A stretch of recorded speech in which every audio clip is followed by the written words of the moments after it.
എല്ലാവർക്കും ദീപ്താസ് കിച്ചണിലേക്ക് സ്വാഗതം. ഇന്നത്തെ എൻ്റെ റെസിപ്പി നേന്ത്രപ്പഴം വെച്ചിട്ടുള്ളതാണ്. പഴം നിറച്ചതാണ് ഞാനിന്ന് ചെയ്യാനായിട്ട് പോകുന്നത്.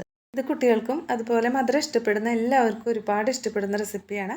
വളരെ എളുപ്പമാണ് ഇത് തയ്യാറാക്കാനായിട്ട്. അപ്പോൾ ഇതെങ്ങനെയാണ് ചെയ്യുന്നതെന്ന് നോക്കിയിട്ട് വരാം. ഇതിന് വേണ്ടിയിട്ട് ഞാൻ 3 നേന്ത്രപ്പഴം എടുത്തിട്ടുണ്ട്. ഇതിൻ്റെ തൊലിയൊക്കെ കളഞ്ഞു വെച്ചിട്ടുണ്ട്.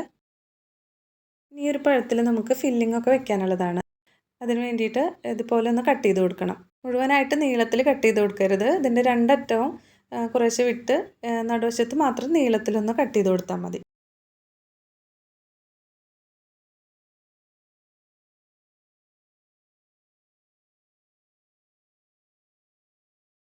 അപ്പോൾ ഈ 3 പഴം ഞാൻ കട്ട് ചെയ്ത് വെച്ചിട്ടുണ്ട്. ഇനി ഇതിലേക്ക് വേണ്ടിയിട്ടുള്ള ഫില്ലിംഗ് ഒന്ന് റെഡിയാക്കാം.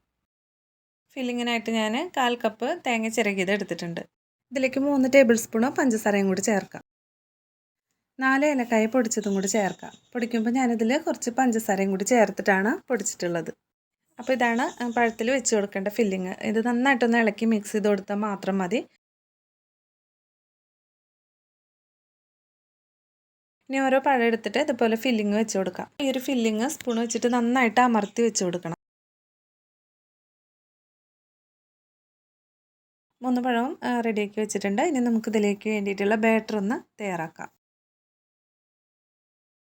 ഇതിന് വേണ്ടിയിട്ടുള്ള ബാറ്റർ തയ്യാറാക്കാനായിട്ട് ഞാനിവിടെ 3/4 കപ്പ് മൈദ എടുത്തിട്ടുണ്ട്. ഇതിലേക്ക് 1/4 ടീസ്പൂൺ മഞ്ഞൾപ്പൊടി ചേർക്കാം. 1/4 ടീസ്പൂണിൻ്റെ പകുതി അളവിൽ ഉപ്പ് ചേർത്ത് കൊടുക്കാം. ഒരു നുള്ളു ബേക്കിംഗ് സോഡ ചേർക്കാം. ബേക്കിംഗ് സോഡ ചേർക്കുന്നത് താല്പര്യമില്ലാത്തവരാണെങ്കിൽ നിർബന്ധമില്ല, അത് ചേർത്ത് കൊടുക്കേണ്ട ആവശ്യമില്ല. ഇതെല്ലാം കൂടിയിട്ടൊന്ന് മിക്സ് ചെയ്ത് കൊടുക്കാം. ഇതിലേക്ക് നമ്മൾ കുറേശ്ശെയായിട്ട് വെള്ളം ഒഴിച്ച് കൊടുത്തിട്ടൊന്ന് കലക്കിയെടുക്കണം. കുറച്ച് കട്ടിയായിട്ടുള്ള ബാറ്ററായിട്ടാണ് നമ്മൾ കലക്കിയെടുക്കേണ്ടത്. നന്നായിട്ട് ലൂസായിട്ട് പോകരുത്. ഇനി നമ്മൾ എടുക്കുന്നത് കുറച്ച് മധുരം കുറവുള്ള പഴമാണെങ്കിൽ നമ്മൾ പഴംപൊരിക്കൊക്കെ ചെയ്യുന്ന രീതിയിൽ ഇതിൽ കുറച്ച് പഞ്ചസാരയും കൂടി ചേർത്ത് കൊടുക്കാം. ഈ ബാറ്റർ പഴത്തിൽ നന്നായിട്ട് കോട്ട് ചെയ്തിരിക്കണം. എന്നാലേ ഇത് നന്നായിട്ട് നല്ല ക്ലിയർ ആയിട്ട് തന്നെ നമുക്ക് പൊരിച്ചെടുക്കാനായിട്ട് പറ്റുള്ളൂ. കണ്ട ഈ ഒരു പാകത്തിലാണ് ബാറ്റർ വേണ്ടത്. ഇതിപ്പോൾ അത്യാവശ്യം തിക്കായിട്ടിരിക്കുന്നുണ്ട്. ഇനി ഓരോ പഴമായിട്ട് ഇതുപോലെ കോട്ട് ചെയ്തെടുക്കാം. ഈ ഒരു സമയം കൊണ്ട് ഞാൻ ചീനച്ചട്ടിയിൽ കുറച്ച് എണ്ണ ചൂടാക്കാനായിട്ട് വെച്ചിട്ടുണ്ടായിരുന്നു. ഓരോ പഴമായിട്ട് ഇതുപോലെ കോട്ട് ചെയ്തിട്ട് ഒരു എണ്ണയിലേക്ക് ഇട്ട് കൊടുക്കാം. ഈ ഒരു സമയം കൊണ്ട് എണ്ണ നന്നായിട്ട് ചൂടായിട്ടുണ്ട്. എണ്ണയിലേക്ക് ഇട്ട് കൊടുക്കാം. ഇതിന് വേണ്ടിയിട്ട് ഞാൻ സൺഫ്ലവർ ഓയിലാണ് എടുത്തിട്ടുള്ളത്. ഇനി ഇതിൻ്റെ ഉള്ളിലെ പഴമൊക്കെ നന്നായിട്ട് വെന്ത് കിട്ടണം. അപ്പോൾ തീ ഒരു മീഡിയം ഫ്ലെയിമിലാക്കി വെക്കാം. എല്ലാ സൈഡും നല്ലപോലെ മൊരിഞ്ഞ് വന്നിട്ടുണ്ട്. ഇനി നമുക്കിത് എണ്ണയിൽ നിന്ന് മാറ്റാം.